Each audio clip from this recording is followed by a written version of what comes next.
नमस्कार। मानवता के उदय और उसके बाद के कालों में जब हम देखते हैं, जब हमें पाते हैं कि किस प्रकार से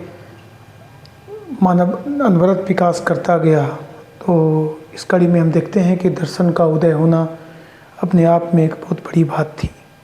जो व्यक्ति, जैसा कि इतिहास कहता है और जैसा कि पुरातत्ववेत्ता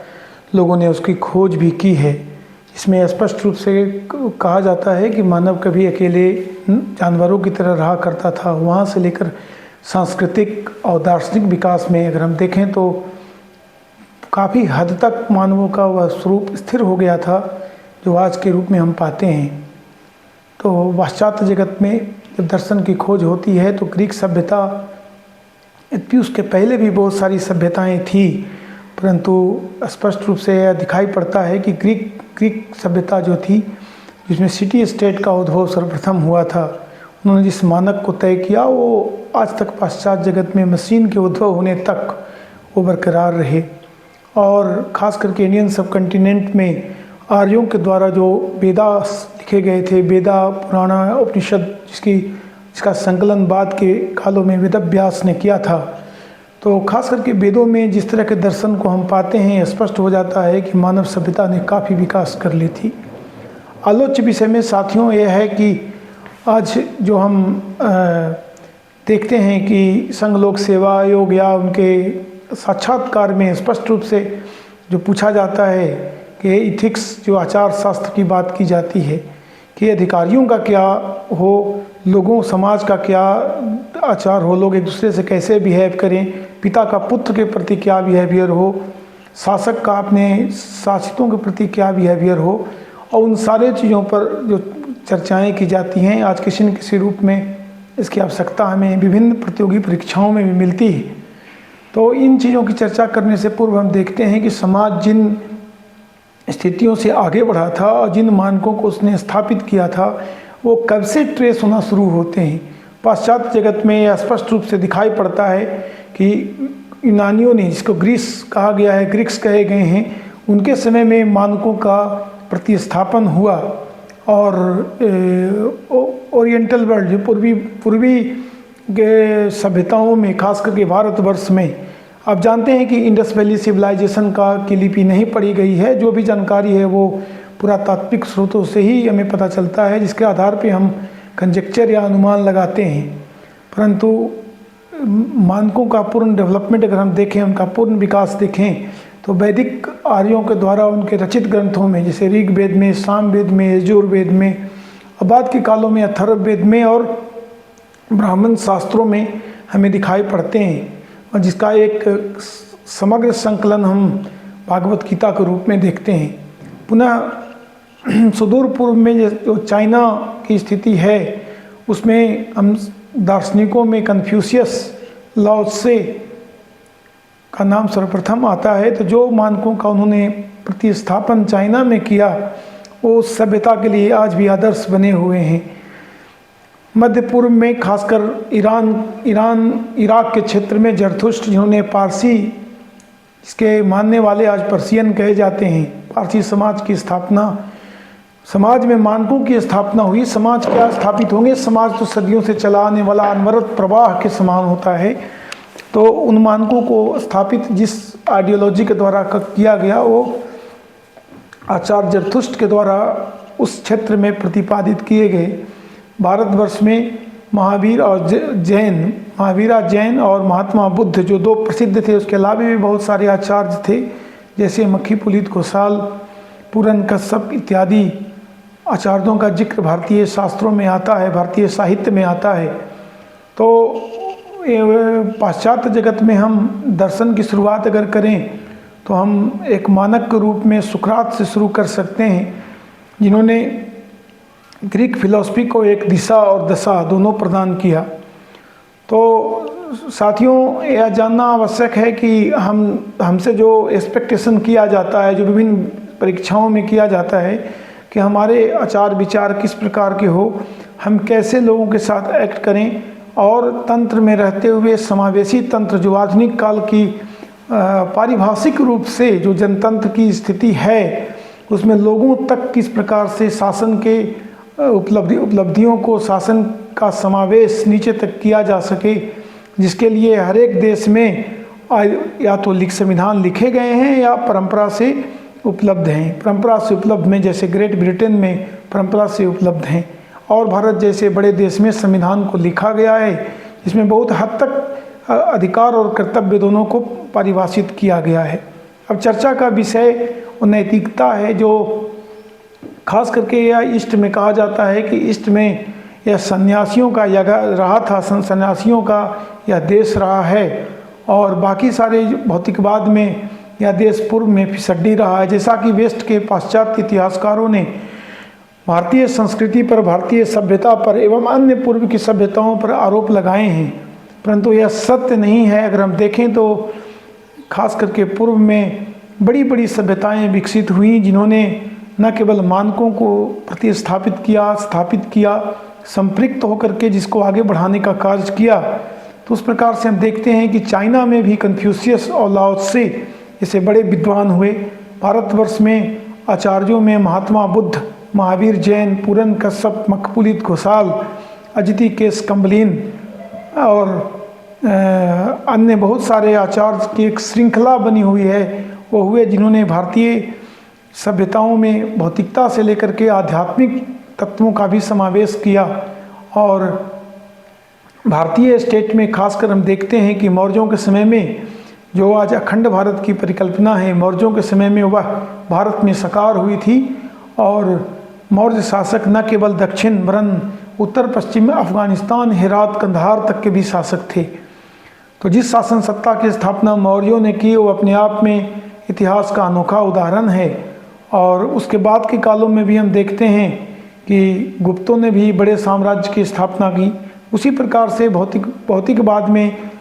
ईरान में अकमेनिड, जिसको हखमी साम्राज्य हिंदी में एक्मेनियन इसको इंग्लिश में कहा जाता है, बड़े विशाल साम्राज्य की स्थापना की, जिनका टकराव सदैव ग्रीस से होता रहा। और ग्रीस के साथ होने के क्रम में इनके बहुत सारे उनके साथ युद्ध भी हुए। जब ग्रीस सिटी स्टेट में विभाजित था, और एथेंस और स्पार्टा दो बड़े सिटी स्टेट थे, जिन्होंने पूरे यूनान के सिटी स्टेट्स को अपने अपने पेरीफेरी मतलब अपने अपने संघों में स्थापित कर लिया था, परंतु उनका अकमेनिड्स के साथ लगातार संघर्ष होते रहे। इतिहास में हम पाते हैं कि साइरस द ग्रेट, जिसको साइरस महान कहा जाता है, अकमेनी साम्राज्य का एक बड़ा शासक था, और जिसके कड़े संघर्ष यूनानियों के साथ हुए। यूनानियों के साथ संघर्ष होने के कारण ये बहुत सारे इनके साथ युद्ध हुए, जिसमें साइरस, जेर्जेक्स और डेरियस फर्स्ट से लेकर डेरियस थर्ड तक की श्रृंखला आती। और उधर यूनानियों में सिटी स्टेट एथेंस और स्पार्टा में पेरिकल्स, जो एथेंस के बहुत बड़े शासक थे, पेरिकल्स, बाद में स्पार्टन्स, उसके बाद में सिडोनियंस, और बाद में रोमनों ने जिसको विरासत के रूप में संभाला। और इधर ईस्ट में अखमेनीद के पतन हो जाने के बाद सैसनियन लोगों ने जिस विरासत को संभाला और ये संघर्षरत रहे। तो ये स्पष्ट होता है कि भौतिकवाद में भी यह क्षेत्र पीछे नहीं था, और भौतिकवाद के जिन मानकों की चर्चा आज वेस्ट करता है पाश्चात्य जगत में, जिसे सुप्रीम बताया जाता है, वो शायद ईस्ट में भी उतना ही प्रभावशाली से कहीं ज़्यादा ही थे। किसी से छिपा नहीं कि अकमेनिड लोगों ने किस प्रकार से बड़े बड़े महलों का निर्माण किया, जिसमें परसेपोलिस, जिसको सिकंदर महान ने जलाकर राख कर दिया था, बेहस्तून और टेसीफोन जो बाद में सैसनिडों की कैपिटल रही, उसकी स्थापना भी ईस्ट में ही हुई थी। भारत में मगध साम्राज्य के अधीन पाटलिपुत्र, जो आज पटना जिसका अवशेष रह गया है, पाटलिपुत्र की स्थापना हुई, और 16 महान जनपदों की भी स्थापना हुई, जिसमें नगरों की प्रधानता थी, जैसे उज्जैनी, आपका कौसंबी, प्रयागराज, वाराणसी, इंद्रप्रस्थ आदि नगरों की स्थापना हुई। और भौतिकवाद में बड़े बड़े शहरों, बड़े बड़े अट्टालिकाओं से युक्त महलों का निर्माण हुआ, और लोग बड़े शान शौकत से रहते थे। तो भौतिकवाद के क्षेत्र में भी पाश्चात्य जगत से कहीं आगे पूर्वी जगत में स्थिति थी। तो अब हम ज्ञान दर्शन की बात अगर करें तो पॉलिटिकल साइंटिस्ट वेस्ट में भी हुए, ईस्ट में भी हुए, और जो वेदों में कहा गया है कि रीत और सत्य के आधार पर अन्वेषण करना, वह दर्शन का मूल तथ्य रहा है, जो कि पाश्चात्य दार्शनिकों ने भी उसका किया है। हम सुकरात से चलेंगे। महान दार्शनिक सुकरात ने, जो मैसन थे, जो ये जानना चाहते थे कि सर्वाधिक ज्ञानवान व्यक्ति जो है उससे वो कुछ प्रश्न कर करके जानना चाह रहे थे कि आखिर सत्य क्या है, सत्य की जानकारी उसे है या नहीं है। अपने अन्वेषण के काल में उन्होंने पाया था कि जो जितने बड़े ज्ञानी के रूप में जाने जाते हैं वो उतने ही बड़ी अज्ञानता के शिकार हैं। उनको ज्ञान जो है उनकी कमी है। और ख़ास करके ग्रीस में जो बड़े बड़े फिलोसफर हुआ करते थे, जो ज्ञानवान होने का दावा करते थे, उन्हें सुकरात ने खोखला साबित किया और डायलेक्टिक्स का सिद्धांत उन्होंने प्रतिपादित किया। सुकरात कहा करते थे कि जितना ही ज्ञान होगा उतना ही व्यक्ति को अपने अज्ञानता का एहसास होगा। तो अज्ञान, ये रिलेटिव नॉलेज जो कहा जाता है, ज्ञान होना, अज्ञानता की कमी होना, तो वो अक्सर कहा करते थे कि जितना दूर हम प्रवेश करेंगे उतना ही छिछला हम उन चीज़ों को पाएंगे। सुकरात के द्वारा दिए गए जो धर्म दर्शन थे, जिसमें तर्क कर करके सत्य का अन्वेषण करना था और सत्य का पता लगाना था, बाद के कालों में इस पे बहुत सारे दार्शनिक हुए जिन्होंने अपनी बातों को रखा और अन्वेषण करते गए। सुकरात का सबसे बड़ा देन थ्योरी ऑफ डायलेक्टिक्स था, जिसमें उन्होंने स्पष्ट रूप से सत्य की सत्ता जो अपरिवर्तनीय और अलंघनीय बताया, एवं उसके लिए उन्होंने तर्कवाद, रैशनलिज्म की बात कही और तर्क के आधार पर सत्य को पहचानने की बात उन्होंने कही। ये दृढ़ इच्छा शक्ति के व्यक्ति थे और उनके द्वारा सारे कार्य को अपने दृढ़ इच्छा शक्ति के द्वारा किया जाता था। एक वाकया मैं आप लोगों से शेयर करना चाहता हूँ। जब बाद में टायरेंटों की सरकार ने सुकरात को गिरफ्तार करके जेल में डाल दिया था, तो उनको छुड़ाने के लिए खुद राजशाही से एक राजकुमार, जो बाद में उनके शिष्य के रूप में विख्यात हुए, प्लेटो ने एक षड्यंत्र रचा था जिसमें सुकरात को छुड़ाया जा सकता था, जेल से बाहर किया जा सकता था। परंतु सुकरात ने स्वयं इस बात से इनकार किया और प्लेटो को कहा कि अगर वे नियम का उल्लंघन करेंगे तो शायद इससे अराजकता आ जाएगी और फिर कोई नियम का उल्लंघन नहीं कर पाएगा। नियम चाहे गलत ही क्यों न हो, उसको फॉलो करना और उसको नियम को तर्क के द्वारा असत्य घोषित करना ही किसी दार्शनिक का धर्म है, न कि उस नियम का उल्लंघन करते हुए उसका मखौल बनाया जाए। तो हम सुकरात को एक दार्शनिक के रूप में पाते हैं, जिनसे पहले हेराक्लिटस ऑफ पार्मेनिडेस नामक दार्शनिक ग्रीस में हुए थे, जिन्होंने निरंतरता और अनित्यता जैसे सिद्धांत की व्याख्या की थी। परंतु सुकरात ने उन सभी दर्शनों से आगे बढ़ते हुए सत्य की अन्वेषण की बात कही। बाद के कालों में हम ग्रीस में देखते हैं कि सुकरात के बाद जो सोफिस्ट लोगों का उद्भव हुआ, सुकरात के बाद प्लेटो के बाद अरिस्टोटल। तो प्लेटो ने